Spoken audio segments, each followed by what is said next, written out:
bien d'entendre le témoignage de José encore, de savoir ce que Dieu fait dans les vies. C'est ça qui nous permet d'appuyer, de savoir que Jésus est vivant encore aujourd'hui. Il est le même hier, aujourd'hui, éternellement. Et il sauve encore aujourd'hui. Il délivre encore aujourd'hui. Il pardonne. Il lave encore aujourd'hui. Et c'est tellement encourageant d'entendre les témoignages, parce que les gens qui ont rencontré Jésus sont transformés. Il n'y a pas d'indifférence liée à la rencontre avec Jésus. On peut aller dans une église qui se réclame du nom de Jésus et ne rien vivre, parce que l'église est morte. Mais une église qui n'est pas morte voit des hommes et des femmes se tourner vers Jésus-Christ. Et au plus que je vieillis, au plus que je trouve que les évangiles sont merveilleux. Avant, j'aimais beaucoup l'Ancien Testament, beaucoup. Et j'aimais pas trop lire dans le Nouveau Testament, j'aimais beaucoup voir dans l'Ancien Testament la personne de Jésus. Mais de plus en plus, mon intérêt se porte pour les évangiles, le texte tout simple de l'évangile. Et l'apôtre Paul, comme je le répète souvent, a dit « Je n'ai pas honte de l'évangile, car c'est la puissance de Dieu pour le salut de quiconque croit. » Si vous croyez aujourd'hui dans vos cœurs, vous croyez que Jésus peut intervenir dans votre situation, alors il interviendra, il vous sauvera et il apportera sa bénédiction. J'avais à cœur de prêcher sur Ézéchiel 37, c'est un passage que vous connaissez fortement, bien, très bien certainement. Vous en avez entendu parler. Alors vous allez me dire, ça y est, il n'est pas dans l'Évangile, il est dans Ézéchiel. C'est le paradoxe, quelquefois, des choses surprenantes. Mais évidemment, vous allez voir dans l'Évangile, parce que Ézéchiel, c'est un homme qui était conduit par l'Esprit de Dieu. Le chapitre 37 commence, Ézéchiel 37, « La main du Seigneur fut sur moi. » Et si vous regardez presque tous les chapitres d'Ézéchiel, il va dire « L'Éternel s'est adressé à moi ». Mais c'est extraordinaire, la parole de l'Éternel s'est adressée à moi. La parole, elle a une adresse, elle est destinée à quelqu'un. Et Dieu a une parole pour chacun d'entre nous. Et pas seulement une fois dans la vie, mais tous les jours. Et on voit que tellement régulièrement, Ézéchiel commence les chapitres en disant, je sais qu'il n'y avait pas de chapitre à l'époque, mais c'était son expérience que régulièrement le Seigneur, la parole du Seigneur lui était adressée. Et je peux imaginer ça avec Dieu dans le ciel, qui dit, je vais envoyer Jésus, mais à quelle adresse je vais l'envoyer? Est-ce que la parole, Jésus-Christ, a été adressée à votre adresse? Est-ce que vous avez reçu la parole de Dieu et vous l'avez saisie? Vous l'avez prise pour vous, et vous l'avez gardée dans votre cœur. La main de l'Éternel fut sur moi. Je me demande, quelle est la main qui est sur nos vies? Mais on a tous une main qui est sur notre vie. Une main qui nous conduit, une main qui nous protège, ou qui veut nous protéger. Mais est-ce que c'est la main de Dieu? Est-ce que ce matin on peut dire, je sais que la main de Dieu est posée sur moi? Néhémie pouvait dire, la bonne main de mon Dieu était sur moi. C'est extraordinaire comme témoignage. Mais s'il n'y a pas la main de Dieu sur nos vies, s'il n'y a pas la main de Dieu sur nous, il y aura une autre main. Ceux qui pensent qu'ils n'ont ni Dieu ni maître, les anarchistes, eh bien, se trompent, parce que probablement sur leur tête, il y a plein de mains qui sont posées. Mais sur chacune de nos vies, il y a une main qui est posée, au moins une, qui nous conduit, qui nous dirige, qui nous fait aller dans des directions, les directions que la personne a choisies ou que le système a choisies. Vous voyez, José était conduit dans sa vie par un système qui le faisait placer sa femme et ses enfants bien après ce système-là. Donc, quelle est la main qui nous conduit? Est-ce qu'on est conduit par un mouvement, peut-être par une église aussi? Si c'est la main d'une église qui est sur vous, alors priez que Dieu vous en délivre, même ou surtout si c'est une église évangélique. C'est la main de Dieu qui doit être sur vous. C'est la main du Seigneur Jésus qui saisissait, en tout cas, même s'il était dans l'Ancien Testament, qui saisissait Ézéchiel. À d'autres passages, vous pouvez étudier ça dans tous les livres d'Ézéchiel, comment il parle du Seigneur, comment il dit « la main du Seigneur m'a saisi ». À un autre endroit, donc, il m'a saisi. Est-ce qu'on a été saisi par la main du Seigneur? Vous savez que quand on se noie, on aime bien être saisi. Et on est heureux quand il y a une main qui nous saisit et qui nous tire de là où on est. La main du Seigneur, dans un autre chapitre que vous trouverez plutôt vers le début d'Ézéchiel, la main du Seigneur tomba sur moi. À un autre endroit, il dit « l'Esprit de Dieu tomba sur moi ». Et je trouve que c'est tellement merveilleux quand on peut rendre témoignage de l'intervention de l'Esprit de Dieu dans nos vies. Ça doit être en tout cas notre témoignage. Mais dans le chapitre 37, il est question de cette vision qu'il a eue des ossements desséchés. Vous savez, vous connaissez probablement ce récit où il a vu une vallée avec plein d'ossements desséchés. C'était la mort. Et je crois que ça parle beaucoup de l'état spirituel, de l'Église, telle qu'elle est représentée, en tout cas, en Occident. La question, c'est, est-ce que le christianisme va survivre? Peut-être le christianisme sera attaqué, mais ce qui est sûr, c'est que Christ va survivre. Enfin, il ne va pas survivre, il va vivre. Il restera le vivant. Il restera le ressuscité. Il restera celui qui restera jusqu'à la fin. Est-ce qu'on est en lui? Est-ce qu'on est en harmonie, en règle avec lui? Et si on voit cette vallée, on peut imaginer facilement cette vision avec des eaux qui étaient secs. Et le Seigneur pose à Ézéchiel cette question étrange. Il dit, « Fils de l'homme, ces eaux pourront-ils revivre ?» Est-ce que tu crois que c'est possible? C'est pas une parole de doute, c'est pas que le Seigneur est en train de dire ce que tu crois vraiment que ça peut revivre. C'était parce qu'il voulait annoncer le message et il savait ce que Ézéchiel allait voir en réalité. Et donc Ézéchiel a très bien répondu, il a dit « Seigneur, tu le sais ». J'aime beaucoup sa réponse. « Seigneur, tu le sais. Tu sais que tu peux faire ça. Et tu sais si tu vas le faire ou pas. » Il me dit, prophétise sur ces eaux et dis-leur, ossements desséchés, écoutez la parole de l'Éternel. Ainsi parle le Seigneur l'Éternel à ces eaux, voici, je vais faire entrer en vous un esprit et vous vivrez. Je vous donnerai des nerfs, je vous ferai croître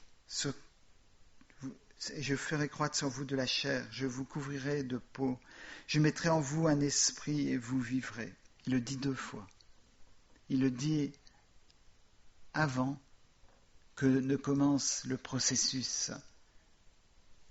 Et quand les os se sont réunis, quand les corps sont formés, il dit encore, je mettrai en vous un esprit et vous vivrez, et vous saurez que je suis l'Éternel. Et Ézéchiel va tout de suite obéir. Mais cette parole, elle s'adresse à l'Église. Quand je parle de l'Église, je ne parle pas de l'Église avec un grand E. Je parle de l'état spirituel de l'Église en Occident, notamment, mais probablement dans le monde. On voit des ossements desséchés. On voit la mort. On voit l'absence de l'Esprit de Dieu. Et le Seigneur nous pose cette question. Est-ce qu'ils pourront revivre? Est-ce que c'est possible que se lève un peuple qui va être la démonstration de la vie de Dieu? Est-ce que c'est possible que se lève une armée, pas une armée pour combattre? On n'est pas là pour combattre contre les idéologies. On n'est pas là pour combattre contre les autorités de la terre. On est là pour accomplir l'œuvre de Dieu. Et l'œuvre de Dieu va être de nous donner la victoire contre les autorités spirituelles. Mais ce n'est pas par des arguments idéologiques, ce n'est pas par de l'argumentation, c'est par la puissance de l'Esprit de Dieu. Dans Zacharie, il est dit, ni par la puissance, ni par la force, mais par mon esprit, dit l'Éternel. Si l'Esprit de Dieu n'agit pas, alors tout ce qu'on peut faire, c'est équivalent à la mort. Mais quand l'Esprit de Dieu commence à agir, Ézéchiel a vu en vision des eaux qui bougeaient, qui commençaient à se rassembler, qui commençaient à se former et qui commençaient à avoir des nerfs et de la peau, être juste comme des hommes, mais ils n'étaient pas des hommes parce qu'ils n'étaient pas vivants. C'est merveilleux de voir que le Seigneur veut faire son œuvre. Vous savez, on peut dire quand est-ce que les disciples ont reçu le Saint-Esprit? Ils ont reçu le Saint-Esprit à la Pâque, à la résurrection de Jésus, la première fois. Il a commencé son œuvre là. Il a soufflé, nous dit Jean chapitre 20, il a soufflé sur ses disciples et il a dit recevez mon Saint-Esprit, recevez le Saint-Esprit. Le commencement de l'œuvre, c'était la résurrection de Christ. La fin de l'œuvre, c'était l'envoi du Saint-Esprit. 50 jours plus tard, lorsque le Saint-Esprit est tombé sur eux, ils ont reçu le Saint-Esprit qui habitait en eux. Et ils ont été transformés. Mais est-ce qu'on croit que Dieu peut le faire? Est-ce qu'on va répondre quand le Seigneur dit « Ces eaux revivront-ils » Est-ce qu'on va dire « non Seigneur, c'est pas possible » Ou bien est-ce qu'on se lève ce matin et on dit « Oui, c'est possible et je le veux ». Seigneur, tu le sais que tu peux le faire. Tu sais que tu veux le faire, alors fais-le. Et le Seigneur va agir pour la gloire de son nom. Dans le chapitre qui précède, dans Ézéchiel 36, toujours important de voir dans quel contexte l'Éternel parle. Il y a plusieurs points que le Seigneur indique à son peuple. Et j'ai ici une vieille Bible, qui était la Bible de ma grand-mère, que mon père a utilisée et que j'utilise maintenant. il y a des feuilles séparées, je dois toujours vérifier que j'ai les épîtres ou les chapitres entiers, parce que quelquefois ils sont dans le désordre. Mais il y a 7 marques ici dans le chapitre 36 qui sont 7 points, qui correspondent à 7 points que le Seigneur adresse à son peuple. Et il adresse ces points à nous aussi. Ézéchiel 36, verset 23. Je sanctifierai mon grand nom qui a été profané parmi les nations, que vous avez profané au milieu d'elles. On est tellement facilement à dire « Oh, le monde profane Dieu ». On est tellement en train de dire « C'est scandaleux ce que l'État veut nous faire croire, etc. » Mais là, il n'est pas dit du tout que ce sont nos dirigeants qui posent problème. C'est vous qui avez profané. Ce sont ceux qui se disent chrétiens qui ont profané le nom du Seigneur parce qu'ils ont montré une image du christianisme qui était déplorable. Et quand le monde dit « si c'est pour être dans le même état qu'ils sont, je n'ai pas envie d'être chrétien », eh bien, c'est la preuve que les chrétiens ont profané le nom du Seigneur. Et le Seigneur reproche ça à son peuple, il le signale. Et on verra pour chacun de ces 7 points que ça se termine, les 7 points, au verset 30 d'Ézéchiel 36.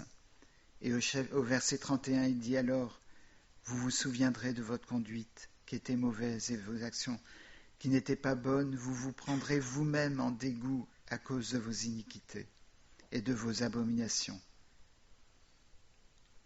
C'est la prise de conscience que nous avons besoin, nous qui nous disons chrétiens, de chercher Dieu.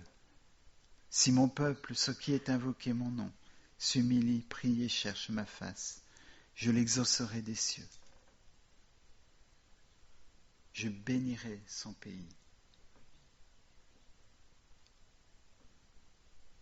Donc on a besoin de venir au Seigneur, de dire Seigneur, tu le sais, tu peux faire revivre ces ossements. Cette vallée de mort, tu peux la faire revivre. Et si on sent que spirituellement on est mort ce matin, eh bien le Seigneur nous dit, est-ce que tu crois que ça peut revivre ?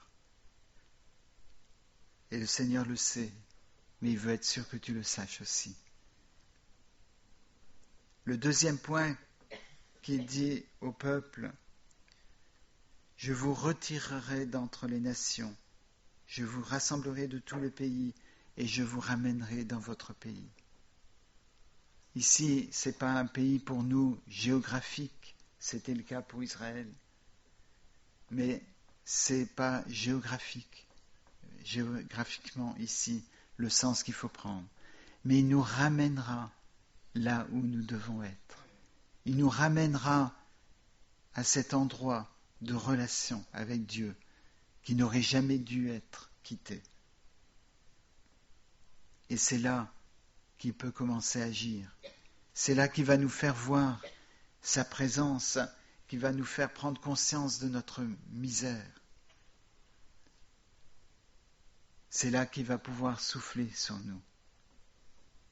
Vous savez, dans les évangiles, c'est tellement merveilleux de voir comment il a utilisé les femmes pour annoncer l'évangile aux hommes.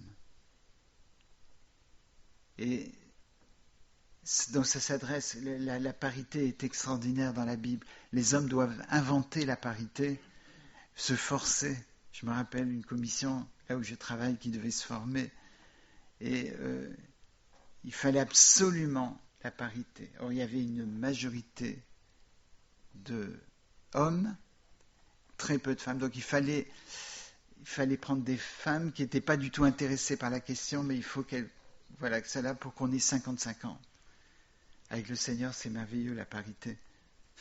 Parce que il dit tous sans péché et sans priver la gloire de Dieu. Mais aussi quand il sauve les femmes, il sauve les hommes. Il a donné une mission extraordinaire aux femmes. Pourquoi ? Parce que vous regarderez, et ça m'a frappé ce matin, j'ai vu ça ce matin dans ma lecture, au pied de la croix, il y avait, semble-t-il, un seul disciple, sinon les autres ont été mentionnés. Il y avait Jean. Mais il y avait Marie, mère de Jésus. Il y avait Marie de Magdala. Il y avait une certaine Salomé dont on ne parle pas beaucoup. C'est dommage. Et il y avait d'autres personnes, il est dit, sans précision. Quand on a amené Jésus au tombeau, il y avait Marie de Magdala, Marie, mère de Jacques le mineur, et Salomé. Elles étaient témoins de la sépulture de Christ. Ce week-end était terrible, il y avait le Shabbat, le sabbat. Elle ne pouvait pas acheter les aromates. Elle ne pouvait pas acheter ce qu'elle voulait faire pour embaumer le corps de Christ. Mais le matin, après le sabbat, les premières qui étaient là, c'était Marie de Magdala selon Jean, et un autre évangile dit qu'il y avait Salomé aussi. Elle était là pour témoigner. Les anges ont dit, va dire aux hommes. Alors, là, je vais quitter un tout petit peu, je vais laisser mon imagination parler, mais ce n'est pas dans le texte. Je peux imaginer, alors je sais qu'elles sont allées annoncer, mais je peux imaginer Pierre, qui est là, le pauvre Pierre, en train de dire, oh, c'est des femmes. Il faut que ça soit vérifié et attesté par un homme. Donc j'y vais. Il a dû constater qu'elles avaient raison. Et là aussi, je laisse mon imagination. Que Pierre, quand il revient du sépulcre, il va vers Marie de Magdala et lui dit, tu sais, Jésus est ressuscité. Ben oui, c'est moi qui te l'ai dit. Mais Jésus s'est révélé à Marie de Magdala parce qu'elle avait été délivrée, parce qu'elle avait été sauvée, parce qu'elle avait été profondément touchée par la grâce de Dieu. Et c'est à cela que Jésus se manifeste. C'est à ceux qui ont été délivrés profondément, qui aiment beaucoup le Seigneur. Il y a une autre Marie qui aurait aimé être là, mais elle habitait à Béthanie. C'était un peu loin. Là aussi, je laisse mon imagination suggérer que Marie de Béthanie, a dit à Marthe, tu sais, je veux aller à Jérusalem. Je veux voir ce qui se passe avec mon Sauveur. Et Marthe peut-être lui a dit, mais enfin, ça va être le sabbat, tu peux pas. Et puis à quoi ça sert que tu sois là-bas? Ça va rien changer. Mais elle aimait Jésus. Elle avait été sanctifiée par Jésus. Mais elle n'a pas été de reste. Jésus savait à l'avance qu'elle ne pouvait pas être présente. Et dans le chapitre 12 de Jean, il nous est dit qu'elle a versé un parfum de grand prix au pied de Jésus. Et il y avait Judas Iscariote. Lui, quelques jours après, allait se suicider. Qui a dit, on aurait dû garder ça. Ça a beaucoup de prix, on aurait dû donner aux pauvres. Mais Marie l'a fait par amour.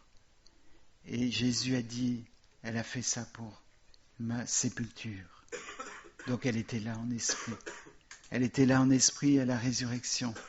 Même si elle ne pouvait pas être présente physiquement, elle était là. Parce que son cœur aimait Jésus profondément. Vous remarquez que c'est dans le chapitre 12 de Jean qui nous est dit ça dans le chapitre 13. Jésus prend la même position que Marie de Béthanie. Il s'agenouille devant les disciples et lave leurs pieds. C'est pas qu'il a copié Marie, c'est que Marie de Béthanie avait l'Esprit de Dieu sur elle, en elle, et elle a agi comme Jésus a agi. C'est pas qu'elle a pensé à sa sépulture, je pense pas du tout, quand elle a versé ce parfum, c'est qu'elle a fait ça, mais sans se rendre compte. Par l'Esprit de Dieu, elle obéissait à la parole de l'Esprit de Dieu, qui était d'embaumer le corps. C'est le même esprit qui animait Marie de Magdala, qui animait Salomé. On veut mettre le parfum sur le corps de Jésus.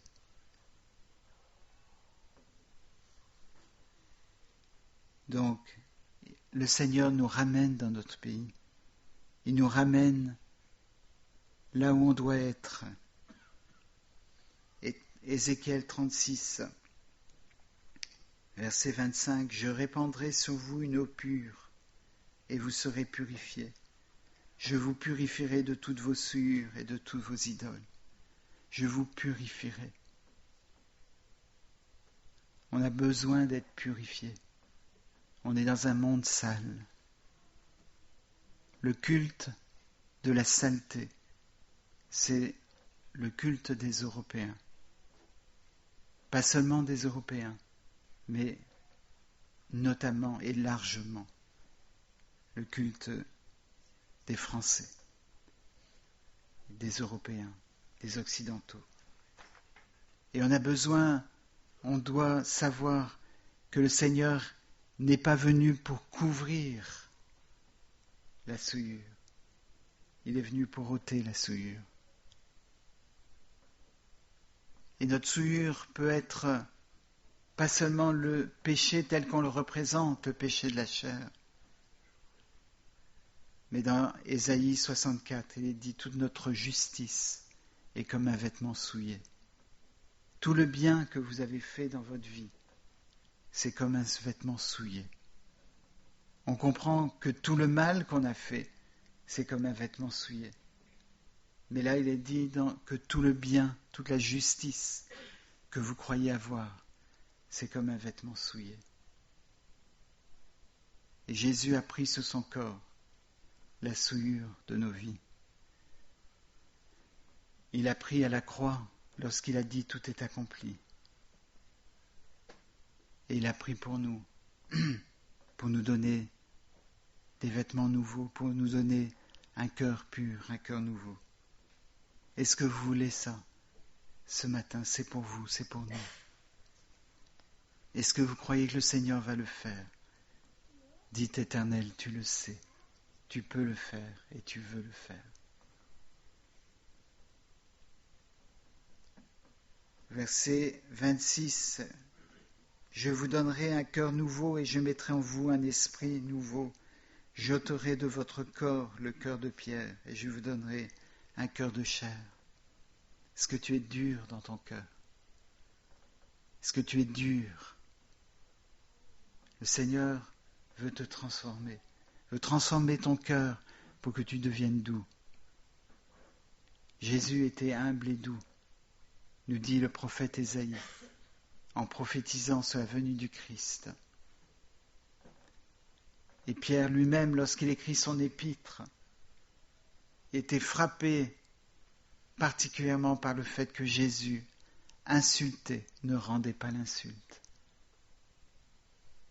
Et ça le frappait parce que lui, je suppose, il se rappelait bien de sa nature, et si on le frappait, il réagissait tout de suite, il ne se laissait pas faire. Mais le Seigneur veut nous donner un cœur nouveau et un esprit nouveau. L'esprit du monde doit être ôté de nos vies pour qu'on puisse recevoir le Saint-Esprit. N'attristez pas le Saint-Esprit de Dieu en laissant cohabiter des esprits qui ne sont pas de lui.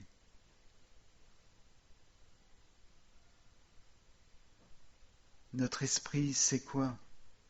Notre esprit, c'est ce qui réagit. C'est ce qui réagit. On a conscience de notre réaction une fois que la réaction a été faite. Les comportements volontaires que l'on fait, on y réfléchit avant. Quand on sait qu'on va à l'église, on peut avoir préparé nos réponses, nos comportements. On peut être dans un milieu chrétien, apprendre le vocabulaire chrétien parfaitement. Je me rappelle, quand j'étais jeune, un escroc est venu à la maison sonner en se présentant comme membre d'une église à tel endroit. Et c'était un escroc professionnel des milieux évangéliques. Il connaissait le milieu chrétien évangélique par cœur. Il connaissait le langage évangélique. Mon père lui a demandé de rendre grâce avant le repas et il a fait une prière merveilleuse, évangélique, 100%. Mais c'était un escroc qui essayait de soutirer de l'argent parce que c'était un voleur. Mais mon père m'a dit, pendant le repas, j'ai vu plusieurs fois dans ses réactions qu'il y avait quelque chose qui n'était pas droit. Il était préparé, vous voyez, à faire tout un tas de bons comportements. Mais il y avait dans ses paroles et dans ses gestes, dans ses regards, des choses qui témoignaient que son esprit n'était pas bon. Et ça, vous ne pouvez pas le cacher. Parce que ça sort avant que vous ayez conscience que ça sort. Parce que si vous avez conscience, vous allez le réprimer. Pour pas que ça se voie. Mais il y a des choses qui sortent plus vite. Et le Seigneur veut agir et nous donner un esprit nouveau. Il veut nous donner son Saint-Esprit. Il veut souffler sur nous comme il a fait sur cette vallée des ossements desséchés. Il veut souffler son esprit et mettre en nous son esprit. Vous savez, le souffle de Dieu, ça correspond à l'esprit de Dieu. Il nous est dit dans un des évangiles que lorsque Jésus expira, c'est-à-dire a donné son dernier souffle, le voile du temple s'est déchiré. Et un des centeniers qui était là a dit certainement, celui-là est le Fils de Dieu. Il n'a pas dit le Fils des dieux. C'est un Romain polythéiste. Il a dit celui-là est le Fils de Dieu. Parce qu'il a vu, il a reçu ce dernier souffle, d'une certaine façon, qui sauvait.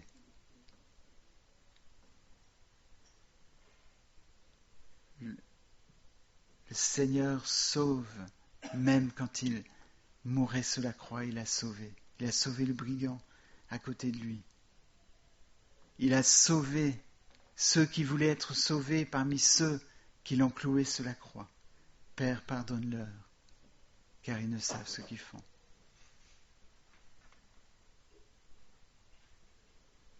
Au verset 27, « Je mettrai mon esprit en vous et je ferai que vous suiviez mes ordonnances et que vous observiez et pratiquiez mes lois. » C'est l'œuvre de Dieu dans les vies, qu'on obéisse au commandement. Jésus n'est pas venu pour abolir la loi, pas du tout. On entend ça parfois dans les milieux évangéliques, mais la Bible nous dit clairement qu'il est venu accomplir la loi. Il l'accomplit par son corps. Il est venu pour montrer que ce n'est pas la loi qui met sa main sur nos vies. Vous avez vu là ici Ézéchiel, la main de Dieu était sur lui. C'était la main, l'Esprit de Dieu qui était qui conduisait sa vie. Ce n'était pas la loi. Jésus n'était pas conduit par la loi. Et beaucoup de gens croient que la vie chrétienne, c'est être conduit par la loi. Mais à quoi sert le Nouveau Testament? À quoi sert la venue de Jésus si la vie chrétienne, c'est comme dans l'Ancien Testament?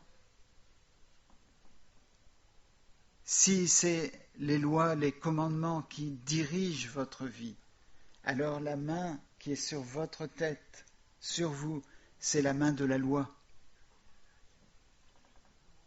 Mais si c'est l'Esprit de Dieu qui vous saisit et qui vous conduit, qui pose sa main sur vous, c'est l'Esprit qui va vous conduire dans l'obéissance de la loi, dans la pratique de la loi. C'est absolument merveilleux. Jésus a été conduit par l'Esprit dans le désert.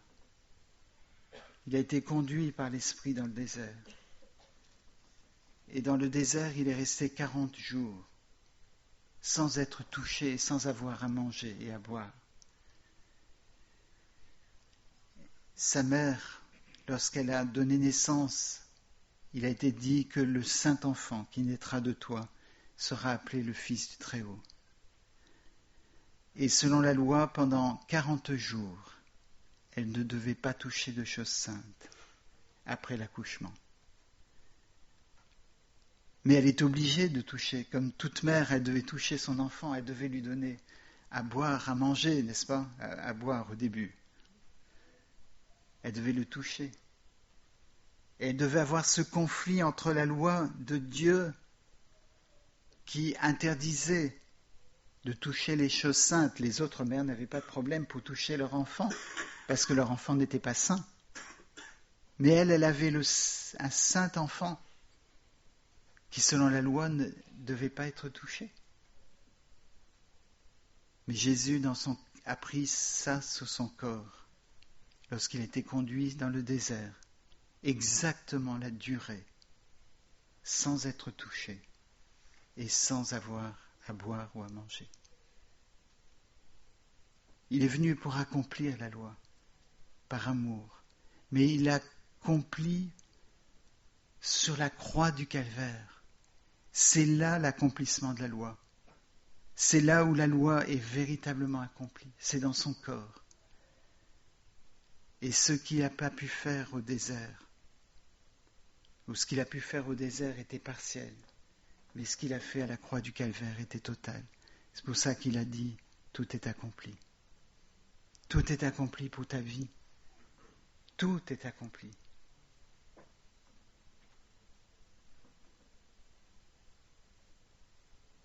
Au verset 29, « Je vous délivrerai de toutes vos souillures, j'appellerai le blé et je le multiplierai, je ne vous enverrai plus la famine. Je multiplierai le fruit des arbres et le produit des champs, afin que vous n'ayez plus l'opprobre de la famine parmi les nations. » Il va nous nourrir, il va nous donner le fruit, la nourriture dont on a besoin. Il va nous fortifier, il va nous aider à marcher, il va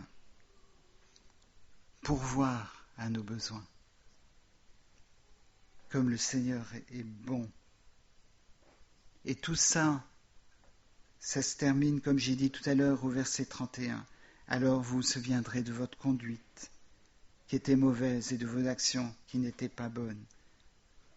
Vous prendrez vous-même en dégoût à cause de vos iniquités. » Vous voyez, on a tendance à dire aux gens, c'est mal, ça c'est pas bien. Il faut que tu saches que c'est affreux. Et la personne apprend que c'est affreux, que c'est mal, mais elle n'arrive pas à ne pas le faire. Tandis que la bonté de Dieu, l'œuvre de l'Esprit de Dieu, nous amène à rougir de nos péchés. Elle nous amène à prendre conscience qu'on avait besoin du Sauveur. Et c'est l'Esprit de Dieu qui nous montre la gravité du péché. C'est pas l'Église qui dit « Ah, tu as fait ça, il faut que tu viennes ici et que tu t'humilies. » c'est l'Esprit de Dieu qui vous touche et qui vous convainc de péché, de justice et de jugement. L'Esprit de Dieu. L'Esprit de Dieu était sur Jésus, il était en Jésus, il était Jésus.